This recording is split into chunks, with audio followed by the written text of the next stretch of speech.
Dan bagi kita mungkin ada yang belum tahu kalau berita ini sangat begitu menggemparkan di masa itu, di abad 1, 2, dan 3 khususnya, sehingga membuat orang-orang yang hidup di zaman itu, di zaman di mana Yesus dibangkitkan, kurang lebih berarti sekitar 33 Anno Domini ya. Karena Yesus lahir, lalu Yesus hidup 33 tahun, lalu kemudian dia mati di kayu salib, kemudian dia dibangkitkan. Nah, ada beberapa usaha untuk menyanggah kebangkitan Yesus ya. This is several attempts di mana orang-orang punya banyak teori untuk menyanggah kebangkitan Yesus. Kenapa? Karena kalau Yesus bangkit, artinya dia adalah Tuhan. Karena itu banyak yang mau mencoba membangun teori untuk membuktikan Yesus tidak bangkit. Salah satunya adalah dari kalangan orang Farisi dan ahli Taurat. Mereka pakai sebuah teori disebut stolen body theory. Ya, teori di mana mayat Yesus itu dicuri dan murid-murid menyebarkan hoax kalau Yesus itu bangkit. Padahal Yesus sebenarnya nggak bangkit. Dan prajurit yang menjaga makam Yesus pada saat itu dikasih uang untuk menyebarkan berita itu. Tapi ada sesuatu yang absurd di situ. Karena di situ penjaga-penjaga kubur ini bilang gini, Yesus mayatnya dicuri waktu kami sedang tertidur.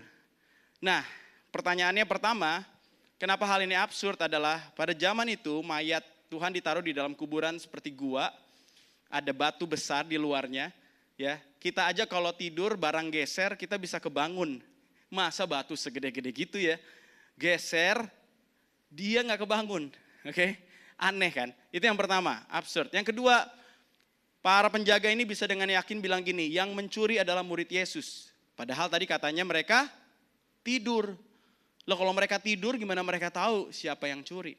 Oke, absurd nomor 2. Nah, absurd nomor 3 adalah prajurit-prajuritnya masih hidup. Di zaman itu, bayangkan ya, kalau misalkan ada tahanan yang lari aja dari penjara, si penjara itu yang menjaga itu bisa dihukum mati. Bayangkan ini bukan orang hidup nih yang hilang, orang yang sudah mati. Terus mayatnya hilang dan prajurit-prajuritnya masih hidup, oke? Dan bisa menceritakan kalau ini semua adalah perbuatan dari murid Yesus. Lihat ya, jadi sebuah keabsurdan dari teori ini. Oke, lalu teori berikutnya adalah halusinasi. Murid Yesus terlalu sedih sehingga mereka menghalusinasikan Yesus. Mereka melihat Yesus tapi itu sebenarnya halusinasi. Tapi itu dibantah, bahkan secara psikologi orang tidak berhalusinasi secara berjemaah. Yang mengerti katakan amin. Halusinasi biasanya terjadi secara individual, tidak rame-rame. Padahal Yesus pernah satu kali menampakkan diri atau menunjukkan diri di hadapan 500 orang di saat yang bersamaan. Jadi teori kedua ini juga disanggah. Lalu kalau mereka tidak bisa menyanggah kebangkitan Yesus, mereka berusaha menyangkal kematian Yesus. Kalau gitu kenapa Yesus bisa menampakkan diri? Jangan-jangan Yesusnya nggak mati. Berarti yang disalib bukan Yesus, tapi orang lain yang diserupakan seperti Yesus. Oke? Dan yang menariknya kali ini yang menyanggah bukan orang Kristen, tapi orang-orang ateis, ya, orang-orang yang non-Kristen. Karena orang-orang itu adalah orang-orang yang historian atau filsuf yang mencatat bahwa benar secara fakta sejarah ada seorang bernama Yesus Kristus yang mati di dalam pemerintahan Romawi abad yang pertama dengan cara disalibkan. Dan itu dikonfirm oleh para historian dari Romawi bahkan dari Yahudi. Jadi semua ini dibantah. Kenapa hal ini jadi begitu complicated? Dengar baik-baik. Kalau kebangkitan Yesus sebuah perkara yang biasa, musuh tidak akan kebakaran jenggot untuk berusaha membuat hal ini tidak terjadi. Ya. Tetapi karena ada kuasa di balik berita ini, makanya iblis berusaha membangun berbagai macam teori untuk membuktikan atau menunjukkan Yesus itu tidak dibangkitkan. Dan apa sih memang signifikannya kalau Yesus tidak bangkit? Berarti Yesus mati seperti manusia biasa. Kalau Yesus mati seperti manusia biasa, berarti darahnya tidak akan cukup untuk membayar seluruh dosa umat manusia. Kalau begitu berarti kita semua masih dalam keadaan binasa. Dan kita tidak akan beroleh hidup yang kekal. Oleh karena itu, kebangkitan Yesus adalah sebuah poin yang sangat vital. Oke? Because the good news of Jesus' death and resurrection carries a powerful truth to transform our life for eternity. Bahkan hal ini dibuktikan sama seseorang yang namanya Paulus, sebelumnya namanya Saulus. Buat teman-teman yang mungkin belum tahu, Saulus ini sebelumnya adalah orang yang justru punya surat izin untuk menangkap orang-orang Kristen, pengikut Yesus. Bukan cuma menangkap, bisa penjarain dan juga bisa bunuh. Tapi suatu kali Saulus ini dalam perjalanan ke Damsyik, dia naik kuda, lalu ada cahaya yang begitu terang, dia jatuh dari kudanya, terus dia dengar suara. Dia nggak bisa lihat, tapi dia dengar suara, Saulus, Saulus, kenapa engkau menganiaya aku? Saulus jawab begini, siapakah engkau Tuhan? Dan ada reply dari suara itu bunyinya begini, akulah Yesus yang kau aniaya itu. Kalau Yesus ya sudah mati, tidak akan bisa ngomong seperti itu. Yang mengerti katakan amin. Nah di momen itu si Paulus bangkit, tapi waktu itu matanya buta. Dia dituntun masuk sama orang-orang yang menemani dia ke sebuah kota dan di situ Tuhan mengirim seorang murid untuk berdoa buat Saulus yang akhirnya namanya berubah jadi Paulus, oke? Dan selaput di matanya gugur, lalu kemudian dia dibaptis, dia terima Yesus dan dia jadi rasul. Bahkan orang yang membawa good news kepada bangsa-bangsa non-Yahudi yang disebut di bahasa Inggrisnya Gentiles. Kita termasuk Gentiles, oke? Dan yang menarik, dia menulis surat untuk orang-orang percaya yang ada di Roma dan kita akan lihat isi tulisannya dan kurang lebih ini adalah isi pikirannya dan apa yang terjadi dalam kehidupannya yang mengubah dia menjadi seorang rasul. Dari penangkap orang percaya, jadi penjala manusia, jadi disciple maker, bahkan penanam gereja. Dan kalau teman-teman perhatikan, perjanjian baru, kontributor terbesarnya adalah orang ini, Rasul Paulus. Let us see apa yang dia lakukan. Perhatikan dia bilang begini, saudara-saudari di Roma, kalian semua yang dikasihi Allah dan dipanggilnya menjadi umat yang disucikan olehnya. Salam sejahtera dari saya Paulus, hamba Kristus Yesus yang dipanggil dan dipilih Allah menjadi seorang rasul untuk memberitakan kabar baik. Sejak dulu melalui nubuatan para nabi yang tertulis dalam kitab suci, Allah sudah berjanji untuk menyampaikan kabar baik. Jadi kabar baik ini sebenarnya bukan hal-hal yang benar-benar baru muncul, tapi sejak dulu sudah dipersiapkan. Buat orang Yahudi yang baca kitab Taurat, kitab nabi-nabi, mereka tahu tentang akan datangnya seorang Mesias. Tapi mereka tidak menyangka kalau Mesias itu adalah Yesus. Tapi Paulus bilang begini, kabar baik itu menjelaskan tentang anak Allah yaitu Kristus Yesus penguasa kita. Dia layak disebut anak Allah karena dua hal ini. Perhatikan, pertama, sebagai manusia dia lahir dari keturunan Daud. Oke. Yang kedua, dengan kuasa yang luar biasa, dia sudah terbukti sebagai anak Allah waktu Roh Kudus membangkitkan dia dari antara orang mati. Jadi Paulus tuh lagi bilang sama jemaat di Roma, Yesus ini keturunan Daud. Oke, keturunan Daud dipercaya adalah Mesias yang akan datang menjadi pembebas buat bangsa Israel. Tapi sebenarnya bukan hanya buat bangsa Israel, tapi untuk seluruh umat manusia, bukan dari masalah politik, tapi dari masalah spiritual. Kebutuhan kita untuk beroleh keselamatan. Terus yang kedua, Yesus ini terbukti sebagai Tuhan waktu dia bangkit dari kematian. Karena pemuka agama manapun yang kalian kenal, yang kita kenal, hidup, mati, dan selesai. Hanya satu orang hidup, mati dianggap sebagai orang paling berdosa, padahal bukan karena dosanya, tapi untuk menanggung dosa kita dan bangkit dari kematian. Hidup untuk selama-lamanya naik ke surga menyediakan tempat bagi kita yang percaya. Namanya Yesus. Amin. Itu yang membuat dia terbukti sebagai anak Allah. This good news is about a person of Jesus. Terus dia bilang begini, kabar baik ini penting. Mungkin buat kita di sini, especially kalau kamu udah Kristen dari lahir, kamu merasa biasa aja. Tapi kok mau kasih tahu kalian, konteks Paulus nulis surat ini, pembaca tulisan ini adalah orang yang pertama, orang Yahudi, ya, yang selama ini berpikir gini, untuk aku jadi orang yang dibenarkan Tuhan, aku harus memenuhi hukum Taurat. Oke. Buat mereka mengejar performa rohani akan membuat mereka beroleh keselamatan. Lalu sisi lain, Paulus juga menulis surat ini untuk orang-orang non-Yahudi yang enggak punya hukum Taurat, yang hidupnya juga sembarangan. Ya, karena enggak ada hukum yang mengatur.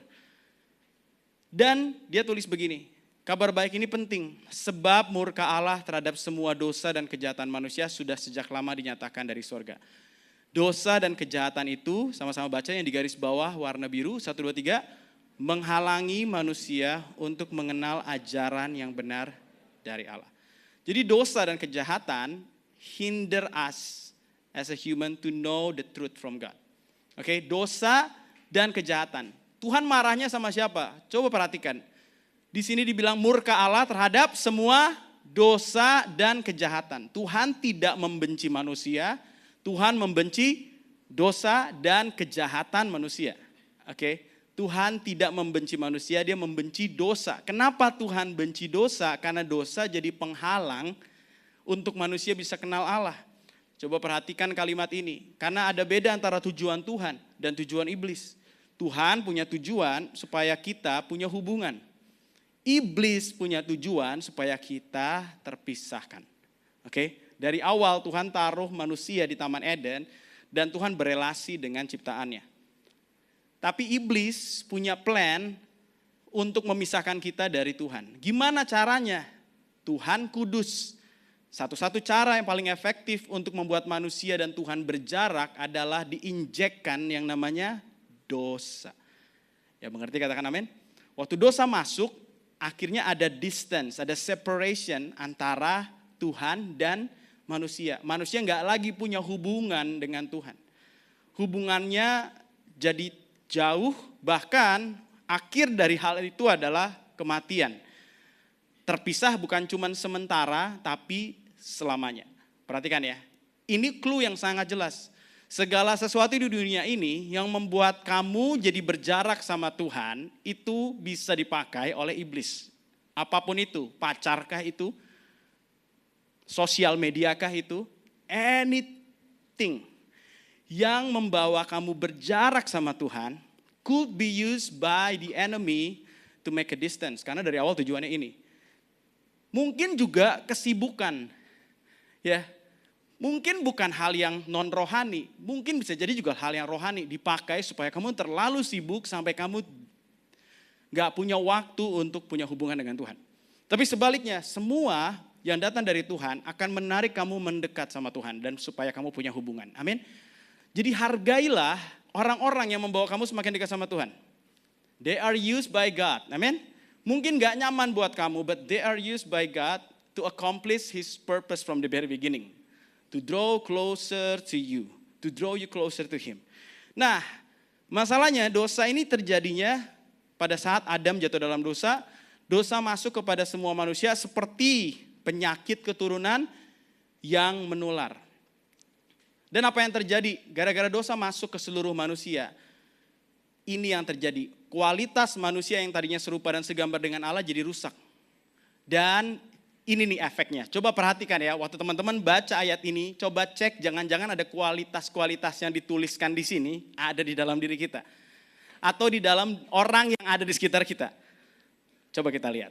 Sejak dosa masuk, ini yang terjadi. Manusia merasa tidak perlu lagi mengenal Allah. Oleh sebab itu Allah lepas tangan dan membiarkan mereka diperbudak oleh pikiran mereka yang sia-sia. Wah, salah Tuhan dong, kenapa lepas tangan? Ya kan, kalau kita baca kayaknya Tuhannya kok lepas tangan. Tapi Tuhan bukan lepas tangan dalam arti dia cuekin kita. Artinya begini, dia menghargai free will yang dia percayakan kepada kita. Oke, Tuhan menghargai kita. Dia nggak mau kontrol kita, dia memberikan kita free will. Tapi dalam pengaruh dosa, free will kita ini selalu aja jatuhnya ke hal-hal yang jahat. Yuk kita lihat. Hati mereka dikuasai segala macam dosa, berbagai perbuatan cabul. Kalau kamu ada di kantor, sekeliling kamu omrolannya cabul melulu gitu ya. You know where does it come from? Kamu tahu dari mana tuh datangnya, oke? Pikiran jahat, kebencian, keserakahan, pikiran penuh dengan iri hati, keinginan membunuh, berkelahi, serta menipu. Kita hidup di dunia di mana orang-orangnya jatuh dalam dosa. Jadi gak heran kalau kamu ketemu orang-orang seperti ini. Oke? Setelah itu apalagi? Mereka menyimpan dendam, memfitnah orang lain. Saling menjelekan. Mereka benci kepada Allah, kasar, congkak, menyombongkan diri, pintar memikirkan cara-cara baru untuk berbuat jahat. Ada aja gitu gebrakannya. Ya, mereka durhaka kepada orang tua, keras kepala, suka ingkar janji, masa bodoh terhadap orang lain. Nggak peduli lah. Nggak bikin, aku kan lakukan ini apa urusannya sama kamu, masa bodoh gitu ya. Tidak mau memaafkan, tidak punya belas kasihan. Nah ini kualitas yang muncul di hidup manusia setelah dosa masuk. Di awalnya Tuhan ciptakan manusia serupa dan segambar, tapi sejak dosa masuk, keserupaan itu hancur dan muncullah semua hal yang tadi kita dengar. Coba cek ya, ini kita loh. Jangan pikir gini, itu kan, oh iya itu kayak temanku tuh. Oh itu kayak, wah persis banget kayak mamaku. Enggak, sebelum kita kenal Tuhan, ya ini kita juga ya. Bahkan mungkin sampai hari ini masih ada residunya, sisa-sisanya di dalam diri kita. Ini masih ada. Dan akibat dari semua ini adalah, kita ini akan mengalami kematian. Dibilang begini, di bahasa Inggrisnya, I have discovered this principle of life. Ini Paulus yang bilang, ya, aku belajar prinsip ini. That when I want to do what is right, I inevitably do what is wrong. Waktu aku mau lakukan yang baik, yang aku lakukan malah yang jahat, yang salah. I love God's law with all my heart, but there is another power within me. Aku tahu yang benar, aku tahu Taurat Tuhan, tapi ada kuasa lain di dalam diriku that is at war with my mind. Yang perang terus di pikiranku. Perhatikan kalimat ini. This power makes me a slave to the sin. Kuasa ini membuat aku jadi budak dari dosa that is still within me. Dengan kata lain, Paulus waktu dia approve Stefanus mati di rajam batu, somehow ya di hatinya dia tahu ini salah, ini nggak benar. Tapi dia nggak bisa lakukan apa-apa because there is a power within him yang membuat dia diperbudak sama keinginan dosa itu. Pengen membunuh. Padahal hukum Taurat aja bilang apa? Jangan membunuh. Oh, what a miserable person I am. Lihat ya betapa parahnya aku. Siapa yang akan membebaskan aku? Who will free me from the life that is dominated by sin and death? Siapa yang bisa bebasin aku dari hidup yang didominasi sama dosa dan kematian? Lihat ya, waktu kita belum kenal Tuhan, there is power within us that makes us slave to sin. Kamu tahu yang benar, tapi kamu lakukan yang salah. Kamu lakukan yang benar, tapi pun gak bisa konsisten. Dan hidupmu seperti didominasi sama dosa dan maut. Kematian, semua kualitasnya kok jahat isinya. Itu yang Paulus pelajari. Dan dia bilang begini, because we were in the bondage to the power of sin. Karena kita tuh kayak dibelenggu sama kuasa dosa. Siapa yang bisa tolong kita? Sejak dosa masuk, manusia kualitasnya rusak. Dan kita ketemu sama orang-orang berdosa lainnya, hancurlah kita di dunia ini. Dan jika ini terus berlanjut, maka kita akan berakhir pada penghukuman Tuhan. Ingat ya, Tuhan marahnya sama apa? Dosa dan kejahatan. Yang dia mau hukum adalah iblis dengan dosa dan kejahatan yang dibawa oleh iblis. Iblis gak mungkin menang lawan Tuhan. Iblis pasti kena hukum sama Tuhan. Ya mengerti, katakan amin. Iblis tidak mau dihukum sendirian. Hal terbaik yang dia bisa lakukan adalah membawa orang yang dicintai Tuhan dihukum bersama dia.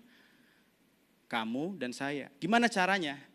Injekkan dosa itu dalam kehidupan seluruh umat manusia. Dengan kata lain, iblis itu seperti bilang begini, sekalipun aku gak mungkin menang lawan Tuhan, aku bisa menyakiti hati Tuhan. Dan apa yang terjadi? Kita semua akan binasa. Pada hari Allah menyatakan kemarahannya. Nah, ada hal yang menarik. Seringkali kita berpikir gini, our God is a loving God. Oke? Tapi kalau kita baca di Alkitab kok kayaknya Tuhannya galak banget. Daud lagi bawa tabut perjanjian, tabutnya tergelincir, Usa sama Ahyo pegang terus mati. Istri Lot lagi jalan kabur dari Sodom dan Gomora, nengok terus mati. Anak Harun lagi kasih persembahan, salah pakai api, terus mati. Kayaknya Tuhannya enggak Tuhan yang penuh kasih deh kalau kayak gini. Dan dari situ berkembanglah pemikiran. Kalau Tuhan mengasihi, kenapa hidupku seperti ini? Kenapa orang itu kayak begitu dari lahir dan lain sebagainya macamnya. Kita mulai memframing Tuhan sebagai orang jahat. Dan kita lupa hal ini. Seringkali kita mengukur kemarahan Tuhan dari perspektif manusia. Kita lupa betapa besarnya penalti dari dosa karena dosa ini dilakukan terhadap pribadi yang begitu besar. Ini sebuah real story. Ada seorang namanya, ini orang Arab ya, jadi namanya Azem. Katakan Azem, bukan bau asem ya, Azem. Jadi Azem ini udah jadi pengikut Yesus. Terus kemudian dia ini naik taksi, dia mau nginjilin taksi drivernya. Tapi taksi drivernya ini pokoknya jawabannya ketus-ketus lah gitu ya, kayak gue gak butuh keselamatan, perbuatan baik gue juga cukup kok untuk menyelamatkan. Terus si Azem ngomong gini, kalau seandainya nih aku tampar kamu, I slap you on your face, apa yang akan kamu lakukan? Dia bilang gini, ya aku akan turunin kamu lah dari taksi ini. Oke. Kalau seandainya di pinggir jalan nih, aku lihat orang stranger terus aku tampar, pak. Apa yang orang itu akan lakukan? Si taxi driver bilang gini, paling dia akan telepon temennya terus gebukin kamu. Oke. Kalau aku tampar polisi, apa yang akan polisi lakukan? Surely kamu akan dianggap menyerang polisi dan bisa di penjara. Ingat ya, mereka lagi di kerajaan Arab. Terus dia bilang gini, kalau saya tampar king of this country, raja dari negara ini, apa yang akan terjadi? You surely die, kata taksi drivernya. Terus dia bilang gini, kamu lihat hukuman sebuah kesalahan tidak ditentukan dari seberapa pantas menurut kamu, tetapi kepada siapa kamu bersalah. Kalau menampar raja Arab membuat kamu mati, apa yang membuat kamu berpikir berdosa kepada Tuhan pencipta langit dan bumi, membuat kamu akan selamat dan bisa selamat dengan perbuatan baik. Yang mengerti boleh katakan amin. Kita yang undermine kebesaran Tuhan dengan berpikir, aku cuma salah, aku bisa tutupin dengan perbuatan baik. You just don't know who God is. Kamu gak kenal siapa Tuhan.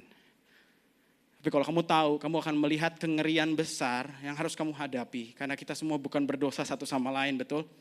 Kita berdosa sama Tuhan, the maker of this universe. Kita pantas dihukum. Kita layak dihukum. We are a sinful person. The penalty for sin is not based on how we measure it, but on the greatness of the one who we sin against.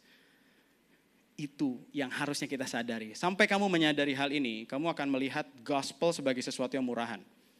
Kamu akan merasa gini, gua bisa lah. Kamu akan gak terlalu appreciate the good news because you don't really understand how bad you are and how good he is. Banyak di antara kita begitu sampai hari ini. Dan itu membuat kita bisa belajar dari tulisan Paulus itu. Kalau kita ini perlu menyadari keterpurukan kita, kehancuran kita. Supaya kita punya hati yang hancur dan punya akses untuk menerima kebenaran ini. Aku mau lanjut sedikit tentang ini. Lalu apa hubungannya dengan kitab Taurat? Bangsa Israel itu dipercayakan the whole revelation of God. Ya, bangsa yang dipercayakan pewahyuan tentang Tuhan adalah bangsa Israel. Tahu dari mana? Abraham dipilih, dijanjikan keturunannya akan jadi berkat buat banyak orang. Abraham, Ishak, Yakub punya anak 12, Yusuf jadi penguasa di Mesir. Kemudian bangsa itu jadi bangsa yang besar dan jadi bangsa yang disebut Israel. Oke. Dan waktu Musa memimpin bangsa ini keluar dari Mesir, Musa terima hukum Allah, hukum Taurat. Oke. Jadi revelation of God diberikan sama bangsa ini. Tapi hukum Taurat itu tidak berkuasa untuk menyelamatkan. Karena kita semua sudah membawa racun dosa. Jadi di sini dibilang begini, ini Paulus yang bilang ya, Paulus ini bukan benci sama hukum Taurat, dia ini giat banget melakukan hukum Taurat. Dia bilang gini, obviously the law applies to those to whom it was given. Its purpose is, lihat ya ada dua tujuannya. Pertama apa? To keep people from having excuses. Jadi dikasih hukum supaya kamu gak punya excuse untuk bilang gini, oh aku gak tahu kalau itu salah. Oh gak boleh membunuh ya? Oh aku gak tahu. Dikasihlah hukum supaya kamu gak punya excuse. Tapi yang kedua adalah to show that the entire world is guilty before God. Karena dari 10 hukum Taurat itu gak ada orang yang bisa penuhi hukum itu. Kalaupun kamu bilang gini, kok aku berhasil penuhi 9 hukum dari 10. Buat orang Ibrani, orang Yahudi, kalau kamu satu gagal, kamu gagal semuanya. Yang lebih parah lagi waktu Yesus datang ke dunia, Yesus tuh kasih interpretasi dari hukum ini. Karena banyak orang Yahudi berpikir hukum Taurat tuh artinya nggak boleh membunuh. Tapi Yesus kasih tahu arti sebenarnya bukan nggak boleh membunuh aja. Kalau kamu melihat sesamamu terus kamu benci, kamu udah membunuh. Jadi yang Yesus maksudkan hukum Taurat ini bukan cuma tentang behavior modification, tapi tentang heart transformation. Mungkin nggak tuh luar dalam tidak berdosa. Ya, tangan gak membunuh, hati gak boleh benci. Gimana tuh caranya? Ya, ada banyak hal yang membuat kita tuh menyadari the entire world is guilty before God. Waktu kita ngelihat hukum Taurat, kita kayak bercermin. Terus waktu kita bercermin, kita ngelihat muka kita tuh kotor, hancur, berantakan. Jadi tujuannya apa sih? The law help us to show how sinful we are. Untuk nyadarin kita, untuk membuat kita berkaca, bercermin kalau kita itu broke, kita tuh bangkrut, kita tuh gak bisa selamat, kita tuh hancur, kita berdosa, and pointing us to the Savior of the world. Cermin ini untuk membawa kita melihat siapa juru selamatnya. Bukan perbuatanmu, bukan hukum Tauratnya, tapi dia yang akan datang. Nah, disinilah Paulus bilang, ini caranya. Kamu mau selamat? Ini caranya. Sama-sama baca, 1, 2, 3. Tetapi sekarang, Allah sudah menyatakan cara baru supaya manusia bisa dibenarkan di hadapannya. Hal itu didukung oleh hukum Taurat dan tulisan para nabi. Caranya adalah kesempatan ini berlaku untuk semua orang dari bangsa manapun, sebab kebutuhan rohani orang Yahudi dan orang bukan Yahudi tidaklah berbeda.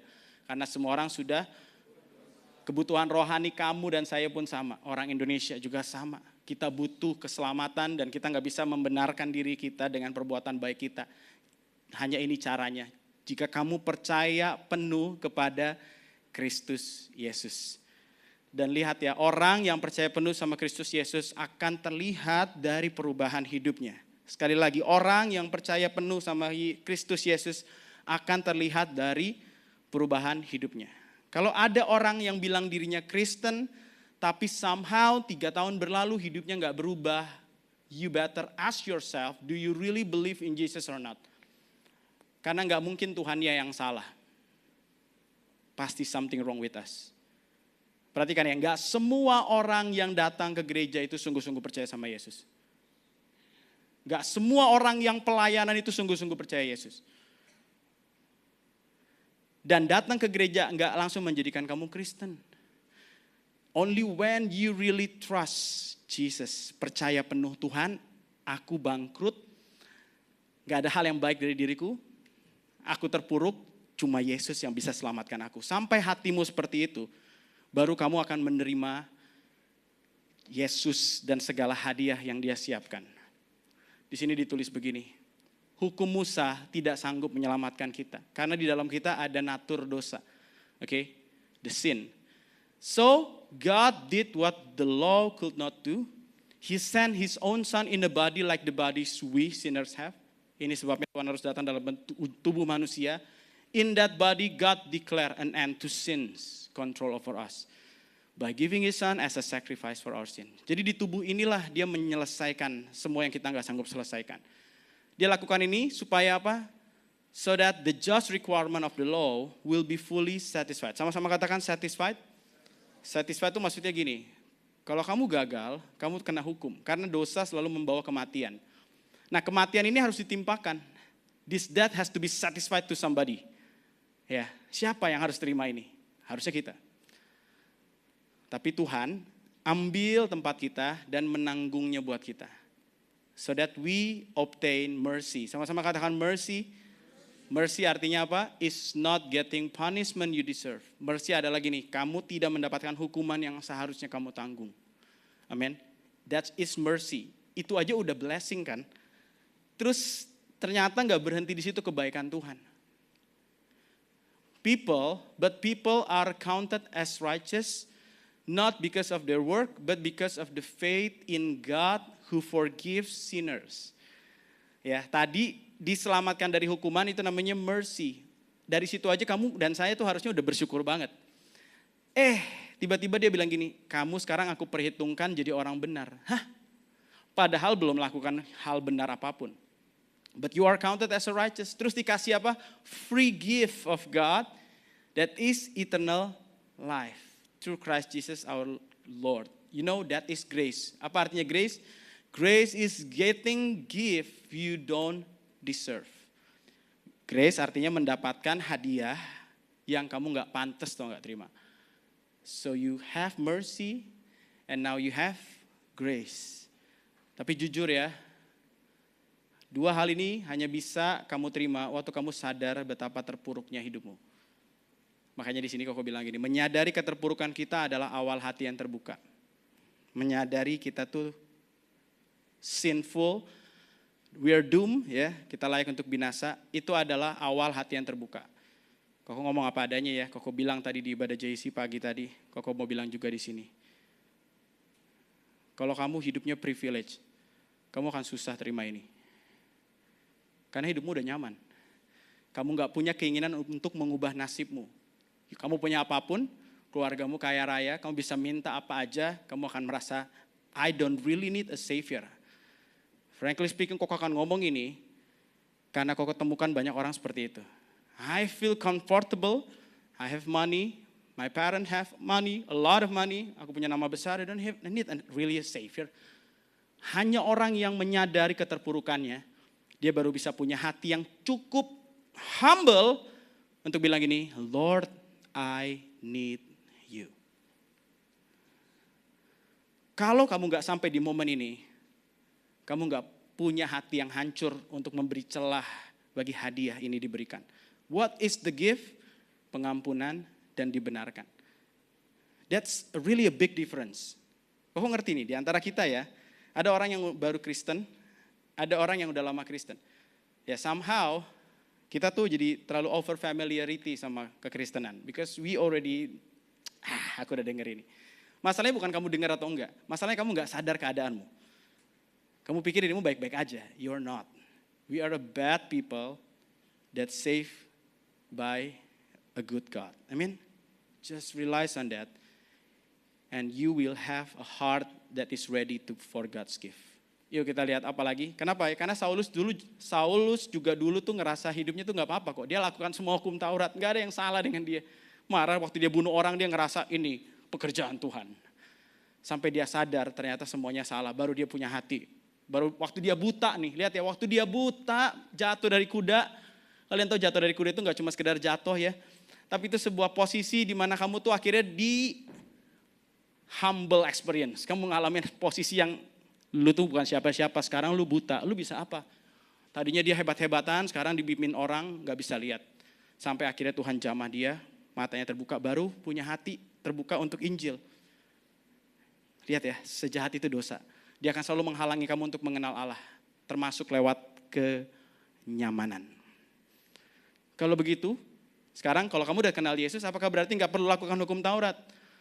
Paulus bilang gini, tentu tidak. Sesungguhnya dengan percaya Yesus, kita bisa menaati maksud dari hukum Taurat. Jadi sesudah percaya Yesus, kita justru bisa hidup kudus. Kita bisa lakukan hukum Taurat. Jangan membunuh, jangan membenci, jangan berzinah. Bisa, menang dari pornografi bisa. Pertanyaannya coba ya, be honest ya. Sekarang kita udah percaya Yesus belum? Kalau kita bilang udah, tetapi masih jatuh dalam dosa, apakah kita sungguh percaya atau tidak? Oke. Kok nggak bilang kalau kita percaya Yesus jadi sempurna? Enggak sih, tapi kita disempurnakan. Posisi kita sudah dibenarkan, tapi ada PR yang harus kita lakukan. Apa PR-nya? Kita harus menyadari kuasa dosa tadi sudah dimatikan pada saat Yesus disalibkan. Kok ulang ya, kuasa dosa tadi sudah dimatikan saat Yesus disalibkan. Old sinful self artinya diri kita yang dulu belum kenal Tuhan. Ini isinya nih dosa semua, oke? Dan punya power to make us slave to sin. Nah, di saat Yesus mati di kayu salib, the sin might lose its power in our life. And we are no longer slave to sin. Jadi kita tuh sudah dibebasin. Ibarat kata begini, kita di penjara nih, penjaranya udah kebuka, tapi kitanya masih di dalam. Keluar. Udah bisa keluar, tapi kitanya masih, bisa keluar ya? Kita masih ngerasa, enggak lah kayaknya gak bisa. Aku udah coba dulu gak bisa. Keluar. Yesus sudah mati dan dia sudah bangkit. Kuasa iblis sudah dikalahkan. Keluar. You already been set free. Amin. You have been set free. Itu lagu yang tadi kita nyanyikan. You have been set free, you just don't realize. Karena sudah sekian lama kamu di dalam. Sekalipun pintunya sudah kebuka, kamu berpikir kamu belum keluar, kamu belum bisa. Makanya Paulus bilang gini, setelah kamu dibebaskan oleh kuasa itu, do not let sin control the way you live. Iblis akan selalu bohongin kamu dan berkata, enggak, kamu enggak bisa. You have to say to yourself, I am a new creation, I'm fighting pornography. I'm a new creation, I'm fighting my past trauma. I'm a new creation, I'm overcoming my fear and anxiety. But actually, my position now is I am a new creation. I've been justified, I've been saved and set free. Makanya di sini dibilang, do not let sin control the way you live. Yang membuat kita bisa bebas adalah kuasa dari Roh Kudus. Let's see ya, apa yang ada di layar. The power of the life-giving spirit has freed you from the power of sin that leads to death. Aku suka banget kalimat berikutnya bilang gini, coba lihat ya. Therefore, dear teman-teman Shine, you have no obligation to do what your sinful nature urges you to do. Waktu ada sinful nature nih mendorong kamu untuk udah lihat lagi sekali lagi pornografi nih gak apa-apa. You have no obligation. Kamu gak berkewajiban memenuhi keinginan itu. Katakan amin. Kamu bisa lawan. Dulu kamu gak bisa lawan. But now you can. Because the life-giving spirit has freed you from that power of sin. Lihat ya. If through the power of the spirit you put to death. Katakan put to death. Matikan keinginan daging itu. You will live. Ya, jadi enggak berarti setelah percaya Yesus temptation hilang, tidak. Setelah percaya Yesus sama sekali hilang appetite untuk hal-hal yang salah, tidak. Tapi hal-hal tadi tidak lagi punya power atas hidup kamu. Oke? Kamu tidak harus menurutinya. Kamu enggak berkewajiban untuk itu. Kamu harus lakukan ini.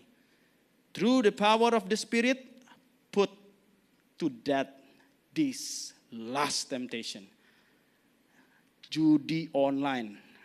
Through the power of the Spirit, I put to death this urge. Oke? Apalagi? Apapun itu. Kebencian, dendam. Aku lihat orang ini marah. Through the power of the Spirit, I put to death this resentment kebencian. Aku hancurkan ini di dalam nama Yesus. I no longer slave to sin. Aku gak punya kewajiban untuk nurutin kamu. Enyah kau iblis.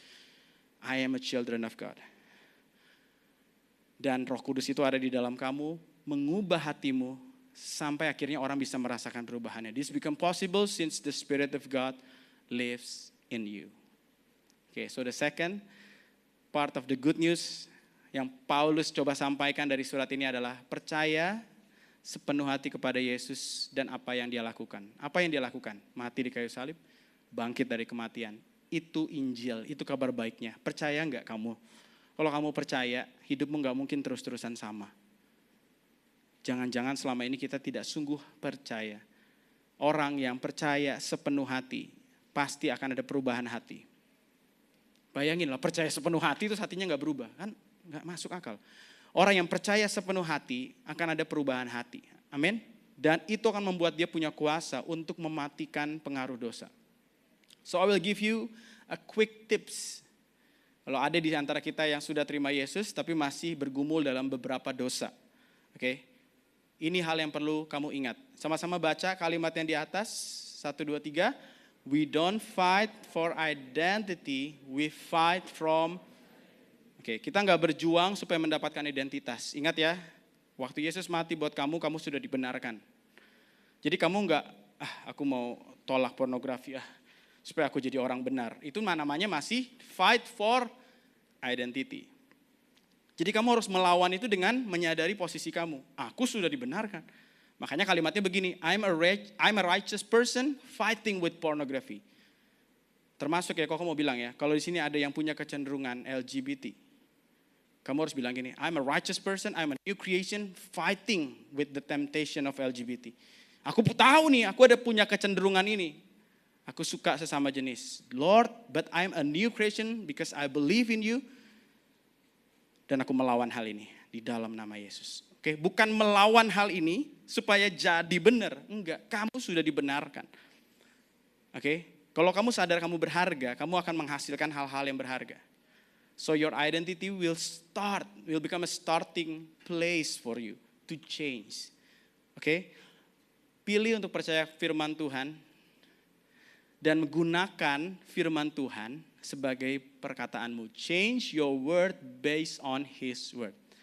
Oke, Koko boleh minta Daniel, where are you? Oh ya, change your words based on His word. Nah, coba lihat ya, ini kalimat-kalimat yang kalian bisa pakai dan boleh di otak-atik tentunya, tapi berdasarkan firman Tuhan. Pakai firman Tuhan. Waktu kamu punya struggle dalam hal obat-obatan, rokokkah itu? Kalau kamu punya masalah itu, bilang gini, I'm a child of God, not slave to sin, not slave to smoke, not slave to any narcotics, okay? Drugs. I'm child of God. Kamu gak bilang kamu sempurna, tapi itu status yang sudah kamu terima waktu Yesus mati di kayu salib. You have been set free, you have been redeemed. Amin. Nah, coba deh kamu ulangin aja doa ini. Seminggu, 2 minggu, 3 minggu, sebulan nih. Kamu akan lihat ya, something shift in your heart. Ya, karena kamu gak fight for identity, you fight from identity. Dulu Koko selalu berusaha menang dari pornografi. Dan setelah menang Koko ngerasa gini, nanti gue akan kesaksian nih. Aku udah jadi orang benar sekarang. Salah ternyata. Kamu sudah benar sebenarnya. Kamu sudah dibenarkan oleh darah Yesus. Amin. But you are still fighting, you are still struggling. That's okay. But you start that fight from the right identity. You have been set free. Come on. Itu tinggal sisa-sisa aja. Residu-residu aja. Tahu ya? Sekarang lawan itu. Lawan. With the power of the Holy Spirit, I put to death this intimidation, this condemnation. Kok mau bilang gini, kalau kamu ada yang punya trauma masa lalu, bilang gini, I'm a new creation and I put to death this trauma effect. Aku matikan semua efek dari trauma masa laluku. Aku produk masa lalu tapi aku tidak terpenjara di masa lalu. Amin. I am a new creation. Yang lama sudah berlalu, yang baru datang. Keep telling yourself the truth of God. Kau tahu hari ini kita banyak banget baca ayat. Tapi bayangin lah ya, itu chapter 1-8, pasal 1-8. Dan itu semua isi pikiran Paulus dan kita coba ambil secuplik dan diselesaikan dalam waktu 40 menit. So I hope this help you. Amin. Kalau ini bisa mengubah Saulus yang extremely pembunuh, ini pasti bisa ngubahin kita. Amin. Ini pasti bisa ubahin kita. Dan terakhir aku akan tutup dengan ini. Mengapa Tuhan lakukan semua ini? Tuhan kenapa sih mati, bangkit, berikan Roh Kudus, buat apa? Terus kalau aku udah berhasil nih menang dari dosa-dosa tadi, apakah aku bisa bebas dari segala penderitaan? Yuk kita lihat apa yang Paulus bilang. Ini alasan kenapa Tuhan lakukan semua ini. Sama-sama baca ayat yang di atas, pelan-pelan ya. 1, 2, 3. Tetapi Kristus mati bagi kita ketika kita masih hidup sebagai orang berdosa. Demikianlah Allah menunjukkan bahwa Dia sangat mengasihi kita. Sekarang kitanya diganti saya. Tetapi Kristus mati bagi saya ketika saya masih hidup sebagai orang berdosa yang memusuhi Allah. Demikianlah Allah menunjukkan bahwa Dia sangat mengasihi saya. Amin. Kalau kamu gak menyadari keberdosaan kamu, apa ini gak penting. Tapi kalau kamu sadar how sinful you are, how broke we are, kamu akan bilang, Tuhan thank you for your mercy, for your grace. Thank you Tuhan. Sekarang aku tahu aku dicintai Tuhan. Aku gak perlu punya uang banyak untuk menyadari kalau aku dicintai. Yang punya surga aja turun. Dia gak kirim utusan, dia kirim anaknya, dia kirim pribadinya untuk bilang, I love you this much. Dia bukan cuma ngomong, dia menunjukkan dengan mati di kayu salib semua penderitaan yang brutal, trauma, physical, spiritual, emosional dia alamin to show you how he loves you so much.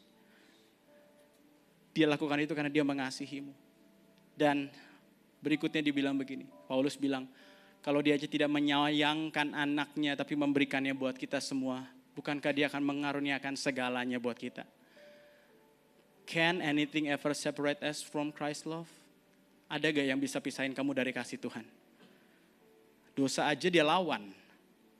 Dia bayar harganya supaya bisa dapetin kamu lagi. Apakah ada yang bisa pisahin kamu? Trauma masa lalu kah? Bahkan di sini ditulis gini, coba baca kalimat yang warna biru ini ya. Does it mean he no longer loves us if we have trouble? Apakah artinya kalau kamu sedang punya masalah hari ini dia gak sayang? Setelah semua ini yang dia lakukan, apakah artinya kalau hari ini kamu lagi punya masalah, calamity, persecuted, hungry, destitute, in danger, threatened with death, apakah berarti dia gak sayang? Enggak, dia tetap sayang. Gak ada yang bisa pisahin kamu dari kasihnya Tuhan. Kondisi hidup kamu yang tidak baik-baik saja, tidak menyangkal fakta bahwa Tuhan tetap sayang sama kamu. Amin. Karena dia sudah menunjukkan kasihnya dengan menyelamatkan kamu. Kalau kamu gak berharga, dia tidak mati buat kamu. Kalau dia tidak mengasihi kita semua, dia gak perlu repot tunjukkan dengan mengorbankan nyawanya dan bangkit dari kematian. Jadi semua alasan, semua motivasi di balik hal ini, di balik Paskah yang kita rayakan adalah God so love you. Amin. God so love you. Hanya orang yang mengalami kasih Tuhan bisa mulai mengasihi sesamanya. Bisa mulai ngasihin orang tuanya yang gak berubah. Bisa mulai mengasihi orang yang pernah melecehkannya. Bisa mulai mengampuni orang-orang yang membuat dia mengalami luka batin dan luka trauma. Despite all those things, overwhelming victory is ours through Christ who loved us. Dan dia bilang begini, and I'm convinced that nothing can ever separate us from God's love. Neither death, apakah hidup atau mati, malaikat atau iblis, rasa takut buat hari ini ataupun kekhawatiran besok. Bahkan kuasa neraka tidak ada yang bisa memisahkan kita dari kasih Tuhan. Amin. Amin. Death or life, angels or demons, fears for today. Ada yang punya fears for today? Worries for about tomorrow? Itu gak akan bisa memisahkan dari kasih Tuhan. Amin. Nothing can ever separate us. Dan aku rasa kita bisa conclude dengan hal ini. Tidak ada berita yang lebih baik dari berita bahwa Tuhan begitu mengasihimu. Dan tidak ada satupun yang dapat memisahkanmu dari kasih-Nya. Amin. Seberapa banyak kita bersyukur, inilah kabar baiknya. Tuhan mengasihimu dan tidak ada yang bisa memisahkan kamu dari kasih-Nya. Dan Koko tutup dengan ayat ini. Sebenarnya ayat ini diucapkan di awal Roma 1. Tapi Koko rasa Koko justru mau pakainya di akhir. Dengan kata lain Paulus ceritain semua ini dan dia bilang gini, aku gak malu sama Injil ini. I'm not ashamed of this good news. I'm not ashamed of what Christ has done for me. I'm not ashamed of this gospel. Karena semua yang dia lakukan itu menyelamatkan aku. It is the power of God at work saving everyone who believes. Hari ini boleh gak kita juga merespon yang sama? I'm not ashamed of this good news. Amin. Jangan malu jadi orang Kristen. Jangan malu untuk percaya Yesus. Jangan takut untuk berdoa di depan umum. Jangan takut untuk doa makan. Jangan takut untuk doain orang lain di dalam nama Yesus. Gak perlu minta izin untuk bilang puji Tuhan. Why? Why you so ashamed? Padahal Tuhan kita dipermalukan sebegitunya buat kamu. I'm not ashamed of this good news. It is the power of God at work, saving everyone who believes. The good news tell us how God make us right in His sight, and this is accomplished from start to finish by faith. Amin. Aku berdoa setiap kita di ruangan ini, this good news tidak berakhir di kita. Amin. Biarlah kita menjadi the next messenger of the good news, bukan cuma Paulus, because the same Holy Spirit yang ada di dalam Paulus, ada di dalam kamu, dan kita akan selesaikan amanat agung ini sama-sama. Yuk kita bangkit berdiri sama-sama.